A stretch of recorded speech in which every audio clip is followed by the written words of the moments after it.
Namaku Nadia. Sejak kecil aku hidup sendiri. Aku tidak punya ayah yang menggandeng tanganku.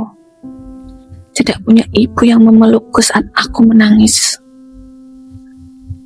Aku tumbuh dengan keyakinan bahwa aku memang ditakdirkan untuk menjalani hidup tanpa keluarga. Sampai suatu hari, aku bertemu dengan seorang pria bernama Ari. Pria yang membuatku percaya bahwa akhirnya aku punya rumah. Aku pikir dia akan menjadi akhir dari kesepianku. Tapi aku tidak tahu bahwa pria yang sama juga akan menjadi alasan kenapa aku harus belajar menjadi kuat. Karena setelah aku menikah dengannya, aku dihina, aku ditinggalkan, dan anakku dianggap sebagai masalah. Tapi bertahun-tahun kemudian, ketika keluarga yang pernah membuangku kehilangan segalanya, mereka datang kepadaku meminta pertolongan. Dan saat itu mereka baru tahu bahwa perempuan yang mereka anggap tidak punya apa-apa ternyata adalah orang yang paling mereka butuhkan. Namaku Nadia. Aku tidak tahu bagaimana rasanya memiliki keluarga lengkap. Sejak kecil, aku hanya tahu satu hal. Aku harus bertahan. Aku tinggal di sebuah rumah kecil. Tidak mewah, tapi disitulah aku tumbuh. Setiap pagi aku bangun sendiri, menyiapkan sarapan sendiri, pergi bekerja sendiri. Dan ketika malam datang, aku kembali ke rumah yang sunyi. Kadang aku bertanya pada diri sendiri, apakah ada seseorang di dunia ini yang benar-benar mencariku? Tapi tidak pernah ada jawaban. Orang-orang bilang aku harus bersyukur. Katanya masih banyak orang yang hidupnya lebih sulit. Dan aku memang bersyukur. Aku tidak punya banyak hal. Aku punya hati yang masih mau mencintai. Sampai akhirnya aku bertemu Ari. Pertama kali aku bertemu Ari, aku tidak tahu siapa dia. Aku tidak tahu bahwa dia berasal dari keluarga kaya. Aku tidak tahu bahwa ayahnya adalah pemilik usaha mebel besar di kota. Bagiku, dia hanya seorang pria yang datang membeli sesuatu di tempat aku bekerja. Hari itu hujan sangat deras. Aku melihat seorang nenek kesulitan membawa belanjaannya. Tanpa berpikir panjang, aku membantunya. Saat itulah aku sadar, ada seseorang yang memperhatikanku. Ari. Dia tersenyum, lalu berkata, "Kamu selalu membantu orang seperti itu." Aku sedikit malu. "Ya, memangnya kenapa?" Dia tersenyum. "Jarang ada orang yang masih peduli seperti kamu." Aku tidak tahu kenapa, tapi perkataan sederhana itu membuat hatiku hangat. Sejak hari itu, Ari mulai sering datang. Awalnya aku berpikir dia hanya pelanggan biasa, tapi semakin lama, aku mulai menyadari sesuatu. Dia selalu mencari alasan untuk bertemu denganku. Tanpa aku sadari, aku mulai menunggunya datang. Suatu hari Ari mengajakku bertemu keluarganya. Aku senang. Aku berpikir, mungkin ini tanda bahwa hubungan kami serius. Aku membayangkan akan punya keluarga baru. Sesuatu yang selama ini tidak pernah aku punya. Tapi saat aku masuk ke rumah besar keluarga Ari, aku langsung tahu. Aku berbeda, sangat berbeda. Rumah itu besar, orang-orang di dalamnya terlihat elegan. Sedangkan aku Hanya Nadia, perempuan sederhana yang datang dengan pakaian biasa. Saat Ibu Ari melihatku, senyumnya langsung hilang. Namanya Bu Kusuma, dan dari tatapan pertamanya, aku tahu dia tidak menyukaiku. Dia melihatku seperti aku adalah seseorang yang salah masuk ke tempat itu. Setelah beberapa saat, dia berkata, "Jadi ini Nadia." Aku tersenyum. "Iya, Bu." Dia diam, lalu bertanya, "Kamu keluarganya siapa?" Pertanyaan itu membuatku membeku, karena aku tahu aku tidak punya jawaban yang bisa membuatnya puas. "Saya tidak punya keluarga, Bu." Dan saat itu, aku melihat sesuatu di matanya. Bukan kasihan, tapi penilaian. Setelah pertemuan itu, aku mencoba meyakinkan diriku sendiri. Mungkin Bu Kusuma hanya butuh waktu. Mungkin dia akan menerimaku. Tapi aku salah. Suatu malam aku mendengar percakapan Ari dengan ibunya. Bu Kusuma berkata, "Ari, kamu serius dengan perempuan itu?" Ari menjawab, "Iya, Bu." Lalu ibunya berkata, "Kamu sadar dia tidak selevel dengan keluarga kita?" Aku diam di balik pintu, mendengar semuanya. Setiap kata terasa seperti luka. Tidak selevel, tidak pantas, tidak cocok. Aku memang tidak punya harta, tidak punya keluarga besar. Tapi apakah itu berarti aku tidak layak dicintai? Malam itu aku menangis diam-diam. Tapi ketika Ari datang, aku menghapus air mata. Aku tidak ingin dia melihat aku lemah. Aku berkata, "Ari, kalau keluargamu tidak menerima aku, kamu tidak harus memaksa." Tapi Ari menggenggam tanganku dan berkata, "Aku memilih kamu, Nadia." Kalimat itu membuatku percaya. Aku percaya dia akan selalu memilihku. Aku percaya cinta kami akan menang. Tapi aku tidak tahu bahwa ujian terbesar kami baru saja dimulai. Akhirnya kami menikah. Sederhana, tidak seperti pesta keluarga Ari. Tapi bagiku, hari itu adalah hari paling bahagia dalam hidupku. Karena untuk pertama kalinya, aku punya seseorang yang memanggilku rumah. Aku punya suami. Aku punya keluarga. Aku pikir luka masa kecilku sudah selesai. Tapi kehidupan ternyata punya cara sendiri untuk menguji seseorang. Karena setelah aku melahirkan anak kami, skalanya berubah.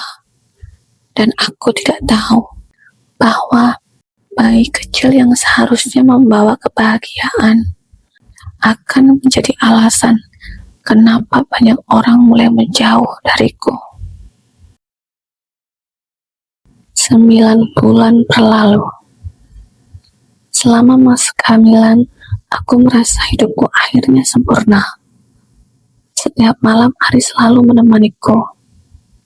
Dia sering menempelkan tangannya di perutku, lalu tersenyum.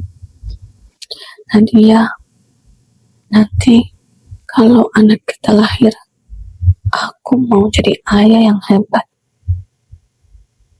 Aku selalu tersenyum mendengar itu, karena dalam hati, aku bahagia. Aku yang dulu tidak punya siapa-siapa, akhirnya punya keluarga. Aku punya suami, aku punya anak, Aku punya rumah untuk pulang. Sampai hari itu tiba, hari di mana anak kami lahir. Malam itu aku merasakan sakit yang luar biasa. Aku menggenggam tangan Ari. Ari, aku takut. Dia langsung menatapku. Nadia, lihat aku. Tangannya menggenggam tanganku erat. Aku di sini. Apapun yang terjadi, aku tetap di sini. Kalimat itu aku simpan dalam hati. Karena ternyata itu adalah salah satu janji yang paling cepat dia lupakan. Ketika tangisan bayi kami terdengar, aku menangis. Bukan karena sakit, tapi karena bahagia. Perawat memberikan bayi kecil itu kepadaku. Aku melihat wajahnya, kecil, lemah, tapi dia adalah anakku. Aku berbisik,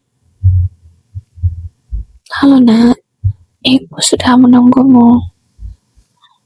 Ari berdiri di sampingku. Matanya berkaca-kaca. Nadia, iya, terima kasih. Untuk apa? Karena kamu membuat aku jadi ayah. Saat itu aku percaya tidak ada yang bisa menghancurkan keluarga kecil kami. Tapi aku salah. Beberapa hari setelah kami pulang, Bu Kusuma datang melihat cucunya. Aku berharap mungkin setelah melihat bayi kecil ini, hatinya akan berubah. Mungkin dia akan menerimaku. Mungkin dia akan menganggap aku bagian dari keluarga. Aku tersenyum. Bu, ini cucu ibu. Tapi wajahnya tidak seperti yang aku bayangkan. Dia melihat anakku lama, lalu berkata, "Ini cucuku." Aku mengangguk. "Iya, Bu." Dia mendekat, namun tiba-tiba ekspresinya berubah.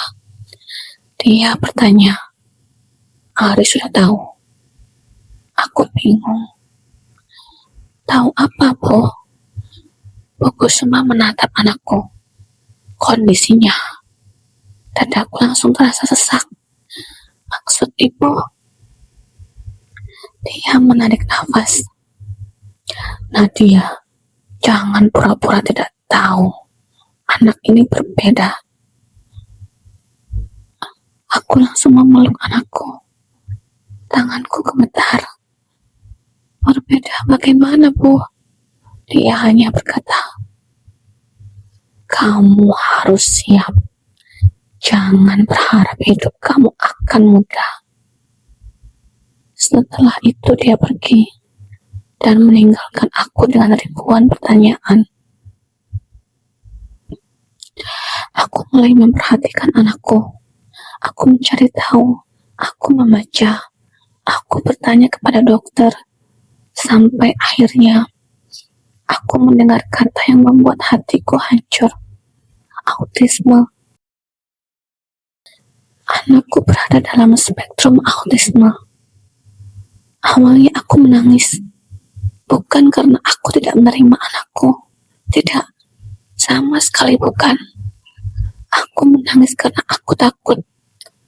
Takut dunia akan menyakiti dia. Takut orang-orang dan dia berbeda. Dan ketakutanku benar. Karena orang pertama yang melihat anakku sebagai masalah adalah keluarganya sendiri.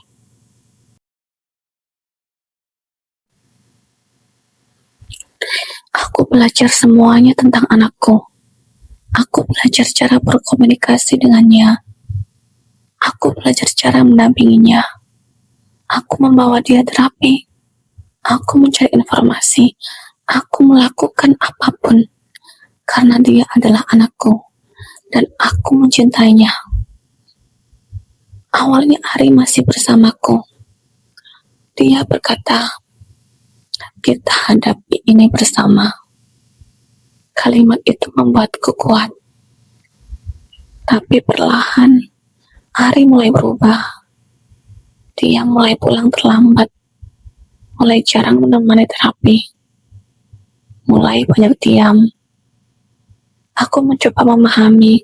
Aku pikir mungkin dia lelah. Aku pikir mungkin dia sedang beradaptasi. Sampai suatu malam, aku tidak tahan lagi. Aku bertanya, Ari, kamu kenapa? Dia sedang membuka laptop. Tanpa melihatku, dia menjawab, aku tidak apa-apa. Aku tidak apa-apa. Aku mendekat, tapi kamu berubah. Dia diam. Lalu berkata, aku capek, Nadia. Aku terdiam. Capek karena apa? Dia menghela nafas. Dan jawabannya membuat hatiku hancur. Karena semuanya tidak seperti yang aku bayangkan. Aku tahu maksudnya. Dia tidak sedang bicara tentang pekerjaan. Dia sedang bicara tentang kami. Tentang anak kami. Setelah itu, Ari semakin jauh. Dan Bu Kusuma semakin sering datang. Awalnya aku berpikir dia ingin membantu. Tapi ternyata, dia hanya ingin mengambil Ari dariku. Suatu hari, tanpa sengaja aku mendengar percakapan mereka. Bu Kusuma berkata, Ari, kamu masih muda. Kamu masih punya masa depan. Aku diam di dekat pintu. Lalu Ari bertanya, maksud ibu? Bu Kusuma menjawab, kamu harus pikirkan hidupmu. Kamu mau selamanya seperti ini? Aku menutup mulut. Air mataku mulai jatuh. Karena aku tahu pembicaraan itu tentang aku, tentang anakku. Lalu Bu Kusuma berkata, berpisahlah dengan Nadia. Kakiku terasa lemas. Aku ingin masuk. Aku ingin bertanya.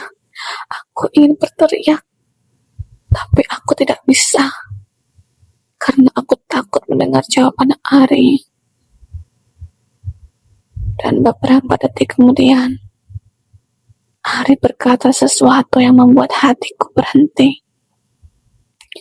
Aku akan pikirkan,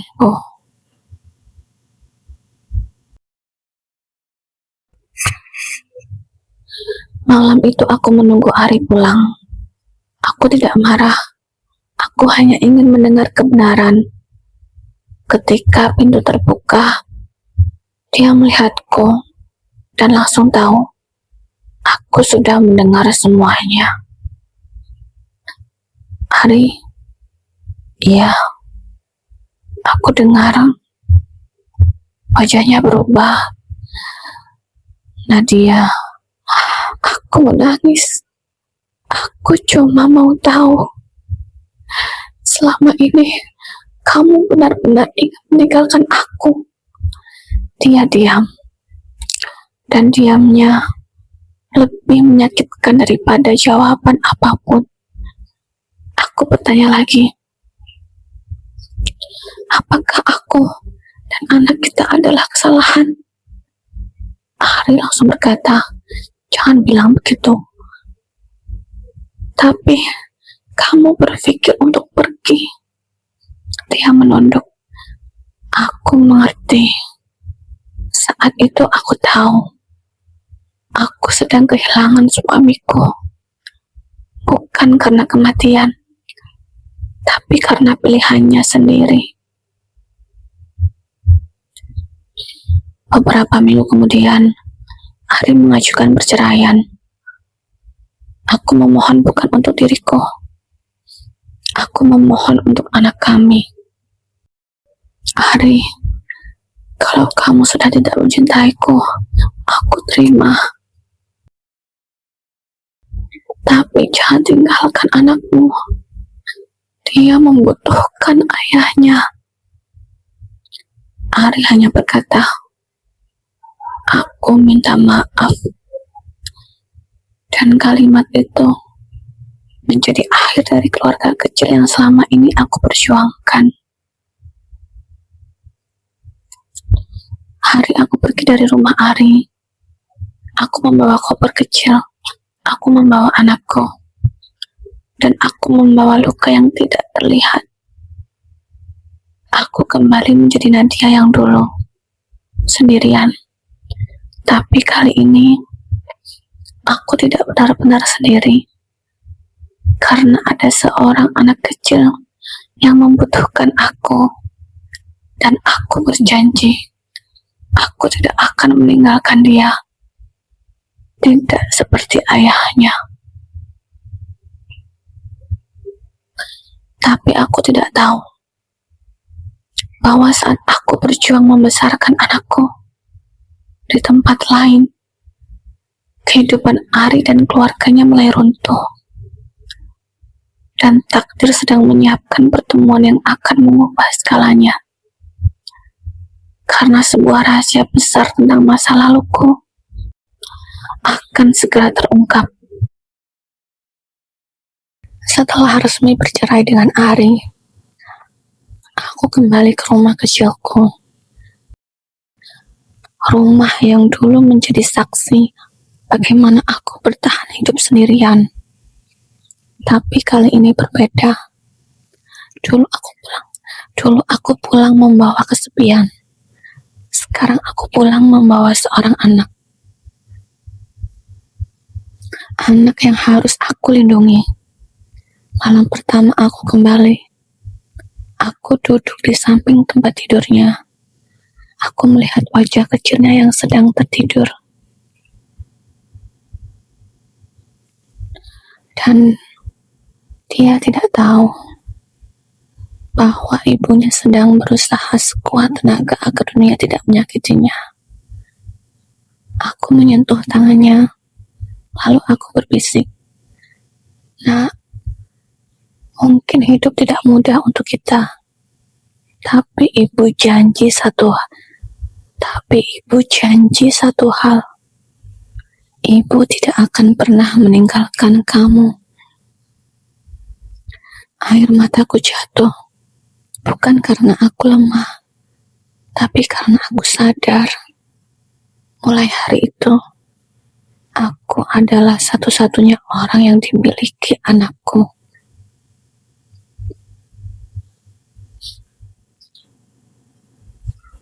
Hari-hariku berubah.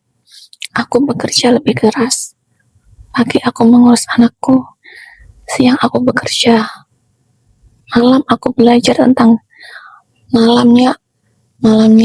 aku belajar tentang cara mendampingi anak dengan kebutuhan khusus.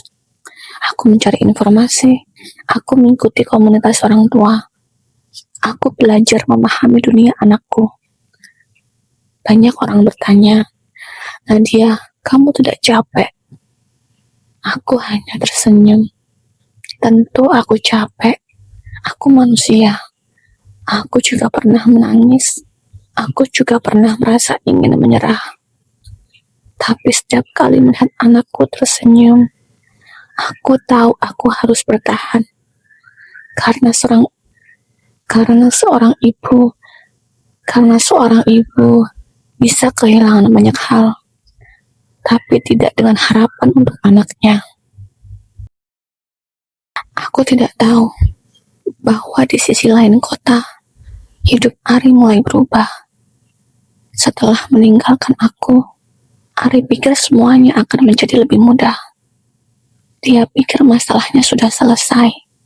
Tidak ada lagi tangisan, tidak ada lagi terapi, tidak ada lagi kekhawatiran tentang masa depan. Tapi ternyata, yang hilang bukan masalah. Yang hilang adalah keluarga yang dulu selalu ada untuknya. Dan rasa bersalah mulai menghantuinya.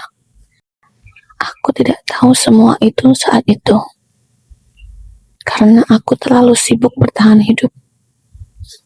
Tapi takdir sedang bekerja, dan perlahan Ari mulai jatuh. Awalnya, aku mendengar kabar dari orang lain. Katanya Ari sering terlihat murung, sering pulang larut malam. Tapi aku tidak peduli. Bukan karena aku membenci dia, tapi karena aku sudah terlalu lelah untuk memikirkan seseorang yang memilih pergi. Sampai suatu hari aku tahu, Ari terjerumus ke dalam judol. Awalnya aku tidak percaya. Ari yang dulu sangat berhati-hati bisa melakukan hal seperti itu. Tapi ternyata manusia bisa berubah ketika hatinya kosong. Awalnya hanya mencoba, katanya hanya untuk hiburan, lalu mulai memasukkan uang sedikit demi sedikit, sampai akhirnya dia tidak lagi bermain untuk menang. Dia bermain untuk mengejar uang yang sudah hilang. Dan semakin dia mengejar, semakin dalam dia tenggelam. Suatu malam, Ari duduk sendirian di mobil. Tangannya gemetar. Di layar ponselnya terlihat angka yang membuatnya takut. Ratusan juta rupiah. Uang yang hilang. Uang perusahaan. Uang yang seharusnya digunakan untuk masa depan. Saat itu mungkin baru pertama kali Ari sadar bahwa keputusan buruknya tidak hanya menghancurkannya sendiri, tapi juga banyak orang.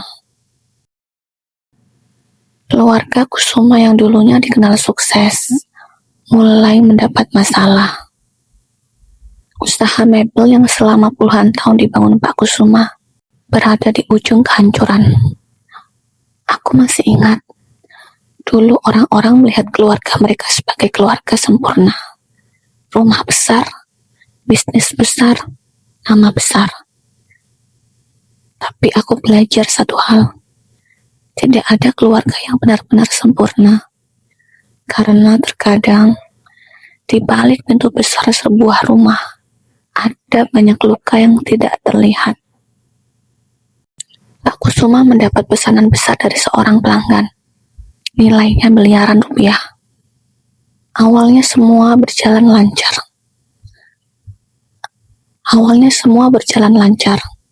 Tapi setelah barang dikirim, pembayaran tidak pernah datang.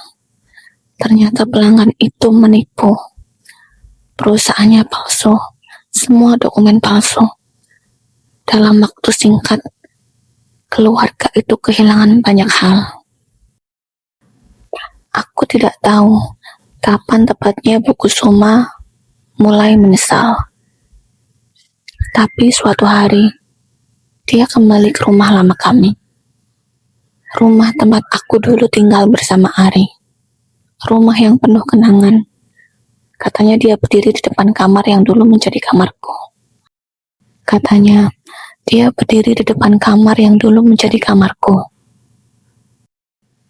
Kamar yang sekarang kosong. Dan untuk pertama kalinya, dia melihat apa yang dulu tidak pernah dia lihat.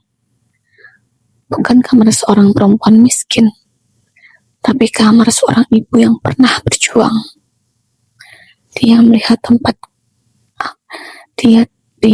tempat aku menenangkan anakku. Tempat aku menangis diam-diam. Tempat aku berharap keluarganya menerima aku. Dan mungkin saat itu, dia sadar bahwa selama ini dia salah menilai. Suatu malam, Ari akhirnya mengatakan semuanya kepada keluarganya. Dia mengaku uang perusahaan telah digunakan. Pak Kusuma terkejut. Uang itu kamu pakai untuk apa? Ari diam. Bu Kusuma mulai merasa takut. Ari, dengan suara pelan, Ari berkata, judol. Ruangan itu langsung sunyi. Ayahnya tidak percaya. Kamu tahu apa yang kamu lakukan? Ari menangis. Aku tahu ya. Aku sudah menghancurkan semuanya. Bu Kusuma yang selama ini selalu membela Ari, untuk pertama kalinya tidak bisa berkata apa-apa. Karena anak yang ingin dia lindungi justru menjadi alasan keluarga mereka hampir kehilangan segalanya. Ketika semua jalan terasa tertutup, seseorang datang. Seorang pria tua, namanya Darmawan. Dia datang membawa sebuah tawaran, sebuah bantuan yang bisa menyelamatkan bisnis keluarga Kusuma. Pak Kusuma bingung. Kenapa Anda ingin membantu kami? Pria itu hanya tersenyum. Saya punya alasan pribadi. Alasan yang berhubungan dengan seseorang. Pak Kusuma bertanya, siapa? Darmawan mengeluarkan sebuah foto lama. Foto seorang anak perempuan kecil. Lalu berkata, seseorang bernama Nadia. Ketika nama itu disebut, semua orang terdiam. Karena mereka tahu, ada satu orang yang selama ini mereka sakiti. Dan ternyata, orang itu adalah kunci keselamatan mereka. Aku sendiri tidak tahu apa yang sedang terjadi.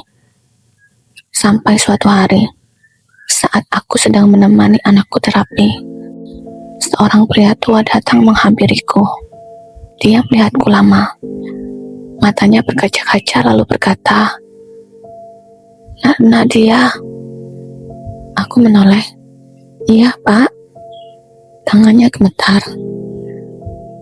Seolah dia takut aku akan menghilang lagi. Lalu dia mengeluarkan sebuah foto bayi kecil dan seorang pria muda. Aku melihat foto itu dan jantungku berhenti. Karena bayi itu adalah aku. Pria itu menarik nafas lalu berkata, aku tidak tahu bagaimana menjelaskan ini, tapi aku sudah mencari kamu seumur hidup. Aku hanya terdiam. Aku hanya diam. Lalu dia mengatakan kalimat yang membuat seluruh hidupku berubah. Nadia, aku ayah kandungmu. Aku tidak tahu harus menangis atau marah. Karena selama ini aku percaya aku tidak punya siapa-siapa. Tapi ternyata seseorang telah mencariku selama puluhan tahun. Seseorang tidak pernah menyerah menemukanku. Dan sekarang dia datang ketika hidupku sudah berubah. Ketika aku sudah menjadi seorang ibu. Ketika aku sudah belajar menjadi kuat. Aku masih berdiri diam. Aku menatap pria tua di depanku. Pria yang mengatakan bahwa dia adalah ayahku. Sesuatu yang selama hidupku tidak pernah aku bayangkan. Aku tertawa kecil. Bukan karena bahagia, tapi karena rasanya hidup sedang bercanda denganku. Selama bertahun-tahun, aku menangis karena merasa tidak punya siapa-siapa. Aku bertanya dalam hati, apakah ada orang di dunia ini yang mencariku?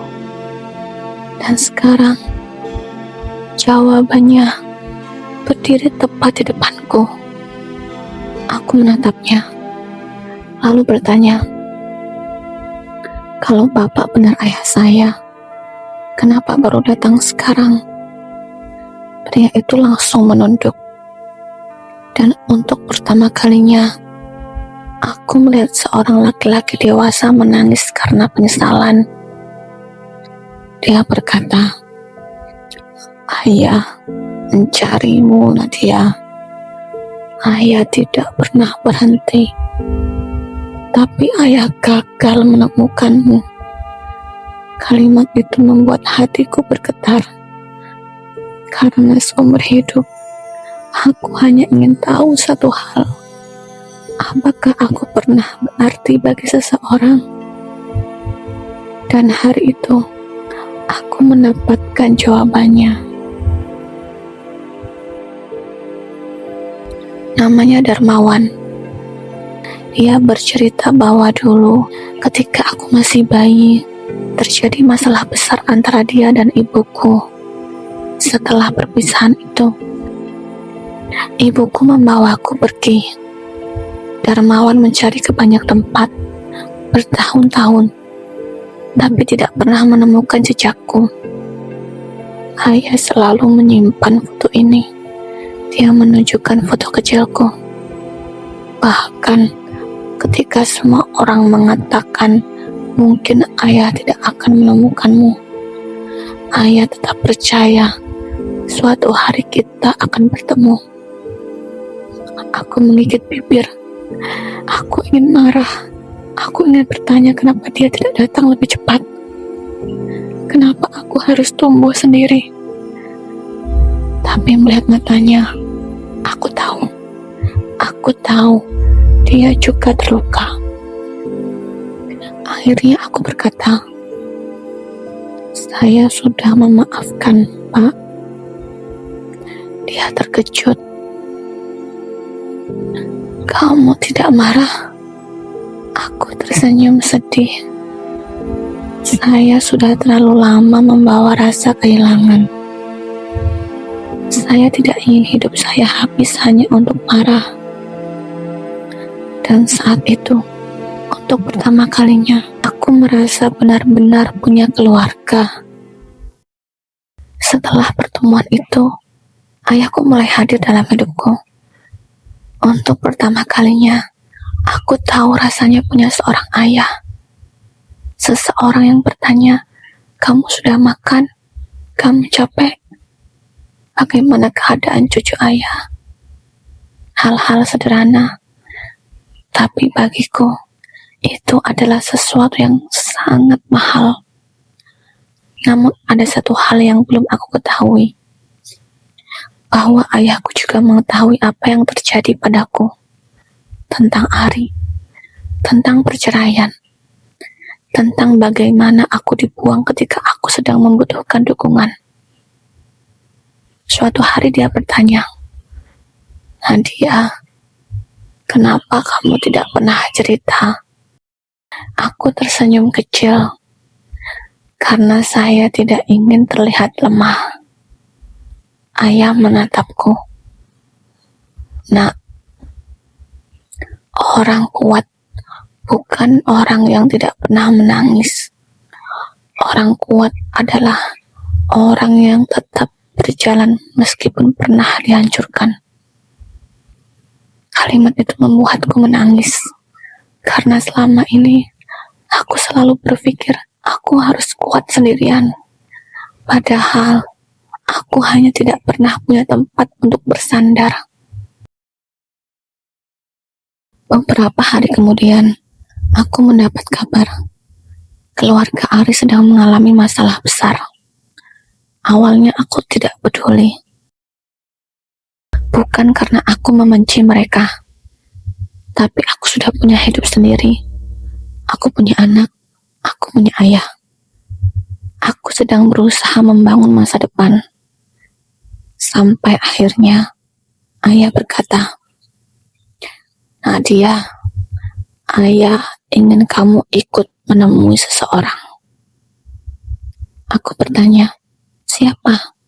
Dia menjawab, "Keluarga Kusuma." Jantungku berhenti sejenak. Nama itu, nama yang pernah menjadi sumber luka terbesarku. Aku tidak tahu apa yang mereka inginkan, tapi akhirnya aku pergi. Saat aku masuk ke rumah keluarga Ari, semuanya terasa berbeda. Dulu, rumah itu terlihat seperti tempat yang tidak bisa aku masuki. Sekarang, rumah besar itu terasa kosong. Tidak ada kemewahan yang dulu membuat mereka bangga. Hanya ada orang-orang yang sedang menghadapi masalah. Pak Kusuma terlihat jauh lebih tua. Bu Kusuma terlihat berbeda. Tidak ada lagi tatapan dingin. Tidak ada lagi kesombongan. Dia menatapku, lalu perlahan berdiri. Nadia. Aku diam. Karena aku tidak pernah membayangkan hari itu akan terjadi. Bu Kusuma yang dulu mengatakan aku tidak pantas, sekarang menangis di depanku. Bu Kusuma mendekat, tapi kali ini dia tidak melihatku seperti dulu. Dia melihatku sebagai manusia. Nadia, suaranya bergetar. Ibu, minta maaf. Aku diam. Karena ada luka yang tidak sembuh hanya dengan satu kalimat. Dia melanjutkan, Ibu salah menilai kamu. Ibu terlalu melihat kamu dari apa yang kamu punya. Ibu lupa melihat siapa kamu sebenarnya. Air matanya jatuh. Nah, dulu ibu pikir kamu membawa masalah. Tapi ternyata kamu adalah orang yang paling tulus mencintai keluarga ini. Aku menunduk. Aku teringat semua hari ketika aku menangis. Hari ketika aku membawa anakku sendirian. Hari ketika aku berharap hari kembali. Tapi sekarang, aku sudah melewati semuanya. Aku berkata, saya sudah memaafkan Bu. Bu Kusuma menangis lebih keras. Tapi ibu tidak pantas mendapatkannya. Aku menjawab, mungkin tidak. Tapi saya tidak mau hidup saya terus dikendalikan oleh luka. Kemudian Ari datang. Aku melihatnya. Dan anehnya, aku tidak lagi merasakan sakit seperti dulu. Dulu melihat Ari membuat hatiku hancur. Sekarang, aku hanya melihat seseorang yang pernah menjadi bagian dari hidupku. Dia berdiri di depanku. Nadia. Iya, Ari. Dia menarik nafas. Aku minta maaf. Aku diam. Aku meninggalkan kamu. Aku meninggalkan anak kita. Aku menyalahkan keadaan. Padahal aku yang tidak cukup kuat. Air matanya jatuh. Aku kehilangan keluarga karena aku sendiri yang menghancurkannya. Aku menatapnya, lalu berkata, Ari, aku pernah sangat mencintaimu. Tapi aku juga pernah sangat terluka. Dia menunduk. Aku tahu, tidak ada yang bisa menghapus masa lalu. Tapi, aku ingin memperbaiki masa depan. Saat itu anakku datang. Dia melihat Ari. Lalu berkata, Ayah. Ari langsung membeku. Karena dia tidak menyangka anaknya masih memanggilnya seperti itu.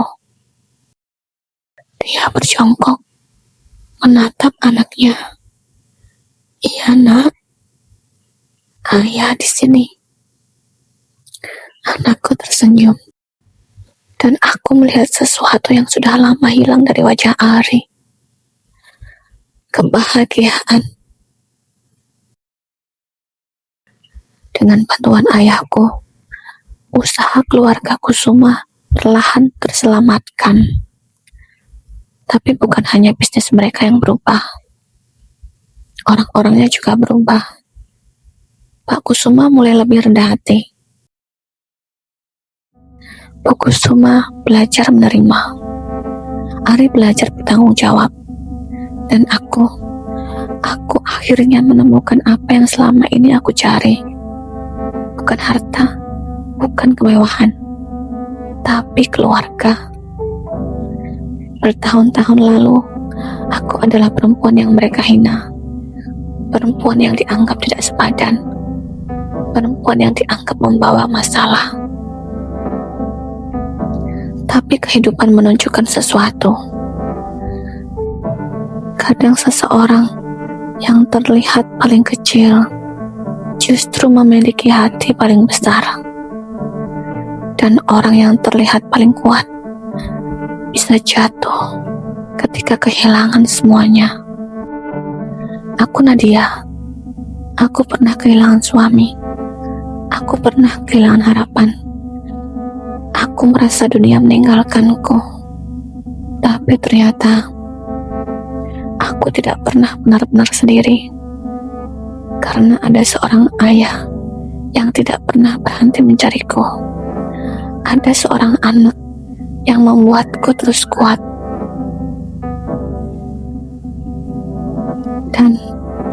Dan ada luka yang akhirnya mengajarkanku bahwa harga diri seseorang tidak pernah ditentukan oleh harta atau keluarga yang ia punya, tapi oleh bagaimana ia tetap menjadi manusia baik saat dunia tidak memperlakukannya dengan baik.